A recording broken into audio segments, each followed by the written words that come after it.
1절로 7절 한 절씩 교독해서 읽어보겠습니다. 제가 먼저 1절 읽을게요. 선지자의 제자들이 엘리사에게 이르되 보소서, 우리가 당신과 함께 거주하는 이곳이 우리에게는 좁으니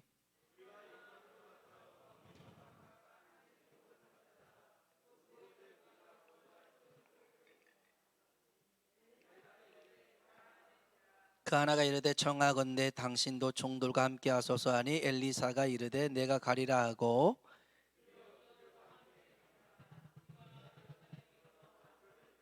한 사람이 나무를 벨 때에 새 도끼가 물에 떨어진지라 이에 외쳐 이르되 내 주여 이는 빌려온 것이니이다 하니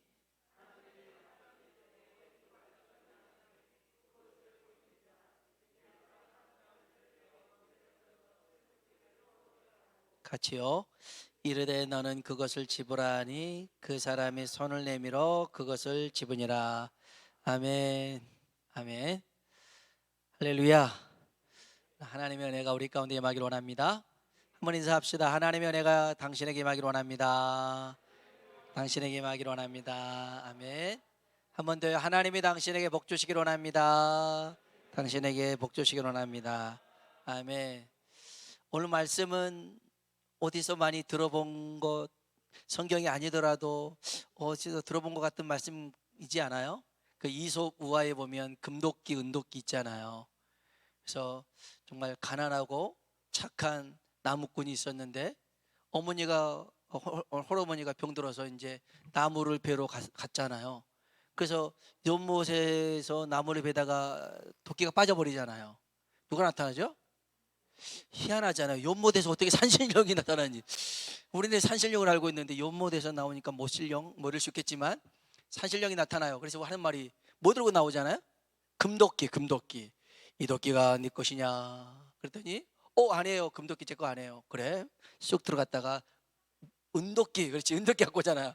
은도끼가 네 것이냐 그랬더니 아니라고 그러는 거예요. 이것 봐라. 그리고 이제 새도끼를 가지고 오잖아요. 이게 네 거니 그랬더니 뭐라고 그래요? 제 거예요. 이 녀석 되게 착하네. 몽땅 다 가져 하고 주잖아요. 이 소식을 욕심 많은 나무꾼이 들은 거잖아요. 그래서 내가 그 또 연못에 물어봐 가지고 가서 일부러 새도끼를 빠뜨리잖아요. 짠, 산신령이 등장합니다. 뭐 들고요? 금도끼를 들고. 이 도끼가 네 거냐? 예, 제 거예요. 제 거예요. 그래? 이상한데. 다시 가면서 또 은도끼 들고 오잖아요. 이건 네 거니? 제 거예요. 이 녀석 봐라. 그리고 새도끼도 물어보니까 체크하는 거예요. 이런 나쁜 놈, 이런 욕심 많은 놈 하나도 주지 않을 거야 하고 가버리죠. 그러니까 이 얘기와 비슷합니다. 이 얘기의 교훈은 뭐죠? 정직하면 금도끼도 받을 수 있다, 이런 훈훈한 얘기로 끝나는데, 오늘 성경에도 이런 얘기가 비슷하게 나옵니다. 새도끼를 요못에 빠뜨렸는데 그 새도끼를 다시 건지는 내용이 오늘 본문에 있는 내용인데요. 엘리사가 그의 제자들과 함께 합숙 생활을 합니다. 엘리사의 명성을 듣고 사람들이 몰려오기 시작했어요. 특별히 이제 이 열왕기하 5장에 보면 엘리사가 나아만 장군을 고치는 소문이 또 나요. 그래서 이제 제자가 되겠다고 많이 오다 보니까 이제 합숙에서 생활하는 이 장소가 비좁기 시작합니다. 물론 여기는 썩 환경은 좋지 않아요. 먹을 것도 좋지 않았고요. 그래서 제대로 먹을 게 없어가지고 한 번은 들에 나가서 그냥 들에 있는 뭐 나무, 풀, 막 이런 것들, 채소 같은 거 다 끓여 먹다가 식중독에 걸렸어요. 그리고 다 죽을 판이었어요. 그래가지고 엘리사가 또 이게 그 독을 또 해독시켜서 살려내는 그런 일도 있었습니다. 이게 열왕기하 4장 38절로 41절에 나와요. 근데 오늘 여기 본문에 보면 그래서 사람들이 많이 오는데 제자들이 왔는데 잠잘 곳은 물론하고 기도할 공간도 없었어요. 예배드릴 공간도 없었어요. 그래서 나무를 해가지고 벌목을 해서 합숙 공간을 좀 넓히자라고 이제 제자들이 제안을 합니다. 우리 한번 성경 한번 보겠습니다. 1절 2절입니다 1절 2절 읽어볼까요? 선지자의 제자들이 엘리사에게 이르되 보소서, 우리가 당신과 함께 거주하는 이곳이 우리에게는 좁으니 우리가 요단으로 가서 거기서 각각 한 제목을 가져다가 우리가 거주할 처소를 세우사이다 하는지라. 아멘. 그래서 이제 나무를 하러 갔어요. 나무를 하다가 한 제자가 요단강에 도끼를 빠뜨립니다. 이때 엘리사가 그 도끼를 찾아주는 내용입니다. 여기서 우리가 기억해야 될 게 몇 가지가 있습니다. 오늘 뭐 짧으니까 짧고 굵게 기억하시면 좋겠어요. 첫 번째는 이 쇠도끼를 물에 빠뜨리는 사람이 있습니다. 5절 한번 봅시다. 5절 읽어볼까요? 한 사람이 나무를 벨 때에 쇠도끼가 물에 떨어진지라 이에 외쳐 이르되 내 주여 이는 빌려온 것이니이다 하니. 아멘. 이 쇠도끼를 빠뜨리는 제자, 자기 거였어요? 남의 것이었어요? 자기 것 아니었죠. 빌려온 거였습니다. 이 사람에게는 도끼가 없었다는 것입니다. 없었어요. 그런데 자기가 속한 공동체에, 이 신학교 합숙소에 문제가 생겼잖아요. 이제 공간이 비좁으니까 이걸 만들어야 되는 거. 그래서 거주할 처소를 더 넓히자 이렇게 하니까 도끼가 없는 사람이라면 어떤 일 하면 돼요? 다른 사람들이 나무 잘라주면 그거 옮기면 돼요.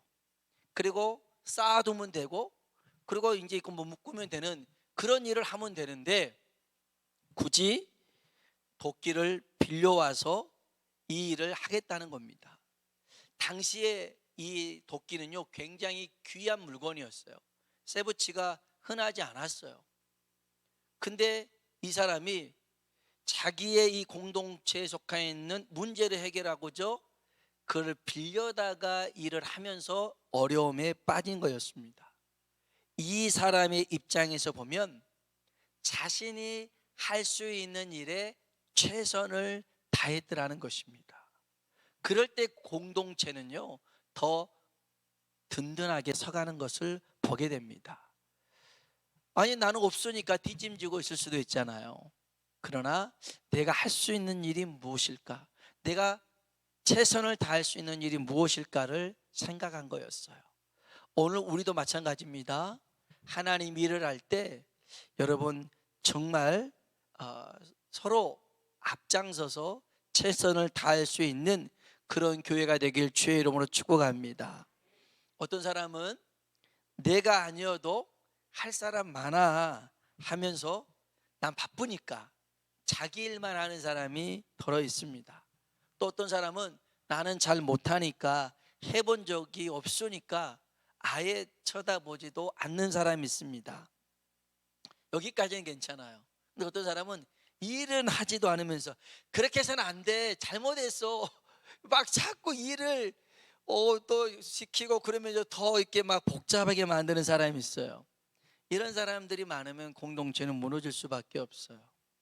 오늘 우리 교회에 여러분이 속해 있는 어떤 공동체를 할지라도 정말 여기 이 쇠도끼를 빌려와서 그 일을 힘쓰려고 했던 이 사람과 같이 하나 되어서 움직이는 공동체가 되길 주의 이름으로 축복합니다.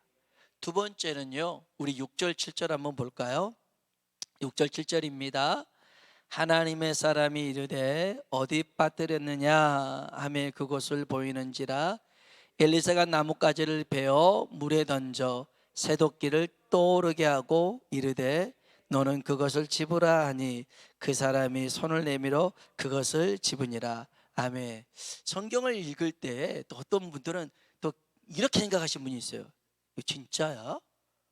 아니 나뭇가지를 던진다고 그 쇠가 떠오를 수 있겠어? 막 이런 쪽으로 그 의구심을 갖고 생각하시는 분이 있는데 나중에 한번 엘리사 보고 물어보시길 바래요. 천국에 가서 어떻게 그런 일을 했냐고. 근데 사실 성경의 어떤 기적들은 항상 우리의 상식과 경험을 뛰어넘어서 역사하신 일을 많이 보게 됩니다. 하여간 또 이 나뭇가지가 어떤 나뭇가지냐 이렇게 생각하지 마시고요. 여기서 중요한 건 이겁니다. 엘리사가 쇠도끼를 빠뜨린 사람, 그 제자를 꾸짖지 않았더라는 것입니다. 조심성 없이 뭐 어떻게 하다가 물에 빠뜨린 거야. 아이고, 너 그냥 설칠 때부터 알아봤어. 아이고, 그냥 없으면 말지 뭘 빌려와서 한다고. 아유, 이렇게 야단치지 않았어요. 야단치지 않았어요. 간혹 자녀들이 식탁에서 물을 이렇게 표준어가 뭐지? 물을 넘어뜨릴 경우가 있어요. 사투리가 나와버렸어요. 그 다음에 뭔가를 깨뜨릴 수 있어요. 그러면 호되게 야단하잖아요. 그러면 야단친다고 해서 넘어진 물이 다시 정상되는 거 아니잖아요. 그렇게 말하지 않아도 아이들은 다 알아먹어요. 그런데 큰 소리부터 야단부터 치는 경우가 있어요. 저도 그렇지 않으려고 노력을 해서 아이들이 뭔가 물을 넘어뜨렸다 뭘 했다 그러면 그 행동에 대해서는 야단치지 않아요. 그런 것에 대해서 나중에 주의를 유하라고 하지. 근데 여기 보세요. 이 사람이 아까 그랬잖아요. 빌려온 세토끼를 가지고 열심히 하다가 빠뜨렸어요. 빠뜨린 건 실수죠. 여러분, 실수로 받아들일 수 있어야 돼요. 엘리사는 그 실수를 꾸짖거나 나무라지 않았어요. 오히려 세심하게 배려해 줬어요. 어디다 빠뜨렸는데 우리 가보자. 갔어요. 여기요. 그래? 그러면서 나뭇가지를 끊어다가 거기에 던졌더니 떠오른 거 아닙니까? 여러분, 여기서 우리는 엘리사를 통해서 하나님 마음을 엿볼 수가 있어요. 하나님은요, 우리의 작은 실수를 꾸짖고 혼내키시는 분이 아니라는 거죠. 우리가 설령 넘어지고 쓰러졌다 할지라도 주님은 일으켜 세워주시는 분입니다. 우리를 기다려주신 분입니다. 그 주님을 우리는 바라볼 수 있어야 돼요. 그래서 여러분, 넘어질 수 있습니다. 쓰러질 수 있습니다. 그러나 다시 일어나면 되는 거예요. 다시 일어나면 되는 거예요. 그래서 그 어떤 잘못의 실수에 매여 있지 마시고 우리를 기다려주시고 우리에게 은혜를 베풀어 주신 그 하나님을 바라보며 일어설 수 있길 주의 이름으로 축복합니다. 이제 가장 중요한 마지막 세 번째가 있어요. 첫 번째로는 이 세도끼를 빠뜨린 제자는 자신이 할 수 있는 최선의 일을 공동체를 위해서 했더라는 거죠. 두 번째, 엘리사는 이 제자의 실수에 대해서 꾸짖지 않았더라는 것입니다. 세심하게 배려해주고 그를 보듬어 안아줬다는 것입니다. 여기서 가장 중요한 세 번째가 있습니다. 3절 4절입니다 3절 4절 같이 한번 읽어보겠습니다. 그 하나가 이르되 청하건대 당신도 종들과 함께 하소서 하니 엘리사가 이르되 내가 가리라 하고 드디어 그들과 함께 가니라. 무리가 요단에 이르러 나무를 베더니. 아멘. 먼저는요, 제자들이 좀 나무 해가지고 좀 넓혔으면 좋겠어요. 그래? 그럼 가서 해. 엘리사가 그랬어요. 근데 그 중에 하나가 선생님 우리 같이 가시죠. 내가 왜 같이 갔으면 좋겠어요. 그래도 같이 이렇게 일하는 거 보고 하면 얼마나 좋아요. 같이 가시죠. 그럴까? 하고 같이 갑니다. 엘리사가 그 현장에 같이 간 겁니다. 거기서 세도끼를 빠뜨렸을 때에 함께 현장에 있었던 엘리사로 말미암아 세도끼를 되찾게 됩니다. 여러분, 금도끼, 은도끼의 교훈이 정직이라면 오늘 이야기의 교훈은 뭐냐면 하나님과 함께 하는 것입니다. 우리가 가는 현장에 여러분 혼자 가지 마시고 하나님과 같이 가기를 청하십시오. 그러면 그곳에서 하나님께서 여러분을 도와주실 줄로 믿습니다. 잠언서 16장 9절에도 사람이 마음으로 자기 길을 계획할지라도 그 걸음을 인도하시는 이는 여호와시니라. 아멘. 우리가 일을 계획을 다 해놔요. 그러나 그 발걸음을 인도하시는 분은 누구라고요? 하나님이라는 것입니다. 그래서 16장 3절에 한번 따라 합시다. 너의 행사를 여호와께 맡기라. 그리하면 내가 경영하는 것이 이루어지리라. 아멘. 너의 행사를 하나님께 맡기라는 겁니다. 그러면 하나님이 우리가 경영하고 계획하는 모든 것들을 이루시겠다라는 겁니다. 이루십니다. 여러분, 그래서요, 인생은 혼자 가서는 안 돼요. 늘 주님과 함께 하시길 바랍니다. 오늘 이 제자처럼 초청해야 됩니다. 초청하지 않으면 아마 일리에서 안 갈 수도 있습니다. 그러나 초청했기 때문에 가는 겁니다. 예수님이 갈릴리 가나 혼인잔치에 손님으로 청함을 받았습니다. 그러나 마리아의 요청에 의해서 이 예수님께서 그 요청으로 말미암아 손님이 주인으로 바뀌죠. 그래서 물을 포도주로 만듭니다. 여러분, 예수님을 내 삶의 주체로 만드는 길은 기도인 줄로 믿습니다. 기도하면 주님이 내 삶 가운데 주인으로서 역사하시는 거예요. 오늘 저와 여러분이 가는 길에 혼자 가지 마세요. 주님과 함께하길 주의 이름으로 축복합니다. 우리 옆 사람하고 인사합시다. 혼자 가지 마세요. 주님과 함께하세요. 아멘. 혼자 가지 말고요, 꼭 주님과 함께하세요.